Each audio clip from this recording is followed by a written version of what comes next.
Does anyone want to be United boss? Poch and Ten Hag both struggling. For a job often touted as the biggest club job in world football, you would think Manchester United would have a stronger list of candidates ready to step up and bring back the glory days. Right now, the stock for the top candidates couldn't be much lower. The current man in the hot seat, Ralf Rangnick, is hardly doing anything to change the feeling that he is anything more than a stopgap, buying time for officials to find a permanent boss. United's dreary Champions League exit to Atletico Madrid at the last 16 stage confirms yet another trophyless season for the Red Devils, a consequence of continually poor managerial appointments. Hiring an interim coach has not united a squad divided by the turbulent reign of Ole Gunnar Solskjaer. In fact, it's created more problems. The team is now crying out for fresh ideas already, when the presence of Rangnick was supposed to steady the ship and perhaps even sail it to new exciting shores if it worked out. The German can forget that now, he's almost certain to be thrown overboard. Given all the uncertainty within the team, it's vital now more than ever that the next appointment is the right one. The hard truth is that United haven't got the right man in the dugout since Sir Alex Ferguson retired in 2013. And of the top crop of managers in line to replace Rangnick, there isn't much optimism either. Let's just say the favourites for the role haven't exactly covered themselves in glory. Just like for United, it's been a week to forget. Mauricio Pochettino 6/4, Erik ten Hag 11/4, Thomas Tuchel 7/2, Antonio Conte 10/1, Ralf Rangnick 16/1, Diego Simeone 21, Simone Inzaghi 21, Zinedine Zidane 25/1, Julian Nagelsmann 33/1, Luis Enrique 33/1, Carlo Ancelotti 33/1, Roberto Mancini 33/1, Graham Potter 33/1, Julian Lopetegui 33/1. All odds courtesy of Betfair. First, PSG's defeat to Real Madrid, a shot in the foot for top candidate Mauricio Pochettino. Anyone can lose a game, but it was the manner of how the Argentine side threw the tie away that was most alarming. Pochettino has a great track record of bringing through exciting youth players and playing attractive football on the front foot, but at Tottenham his team had a reputation for falling flat in big games. He reached plenty of cup semi-finals and finals, but never seemed able to get his players to take that crucial, decisive step.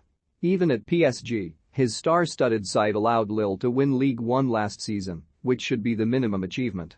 It seems he has some way to go before becoming a born winner, and after so many years in the wilderness, that trait in a manager is what United desperately need.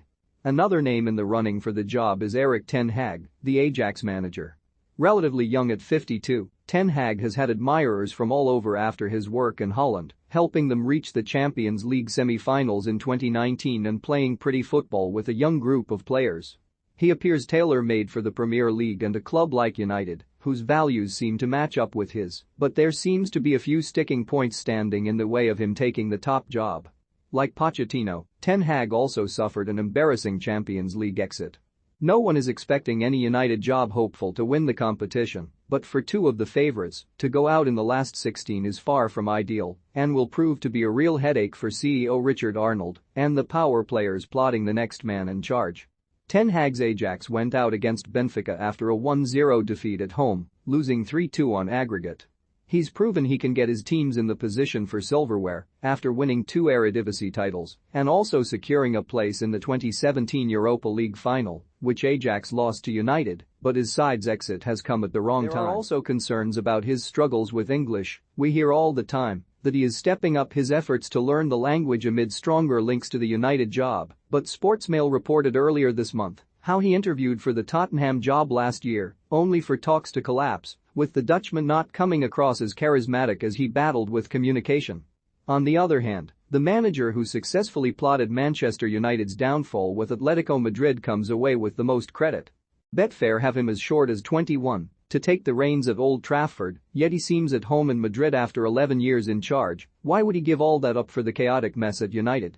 Yet the club are crying out for someone with his passion and intensity, for a coach who can organize his defense and get big performances out of his key stars. He's already won La Liga twice, ending years of domination by Real Madrid and Barcelona. He's also won 2 Europa Leagues and got to 2 Champions League finals. United need winners, and he is certainly one. Yet managers of his ilk appear to be out of the question, given the position they find themselves in, facing a real battle to claim a top 4 spot and out of every major competition. There was also calls for the club to take advantage of Chelsea's uncertain future and pluck their manager Thomas Tuchel, with the Blues on the verge of a financial meltdown and a number of players set to leave on free transfers. But you don't envisage such a bold move actually materializing, and that's part of the problem. For now, Tuchel at Old Trafford is simply a pipe dream. United directors clearly know how to run a commercial business, but that doesn't come across to managerial appointments. Antonio Conte was there for the taking as a free agent when Ole Gunnar Solskjaer was fired. They passed up the chance and Tottenham pounced. What remains most bizarre was their decision to sidestep the Italian, regarded as one of the best coaches in the game, before hiring an interim coach with questionable credentials. Club legend Paul Scholes led the criticism of the German's appointment after United's exit on Tuesday night and admitting Simeone would have done a much better job with this team after besting them with Atletico. How Ralf Rangnick was chosen to be manager of this club, I don't know. Getting a proper coach for this team is a massive thing.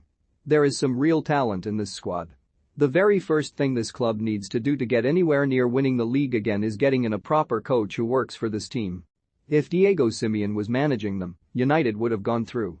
This month Sportsmail revealed that United are hoping to have a new permanent manager confirmed by April, with Real Madrid boss Carlo Ancelotti a surprise name in the frame.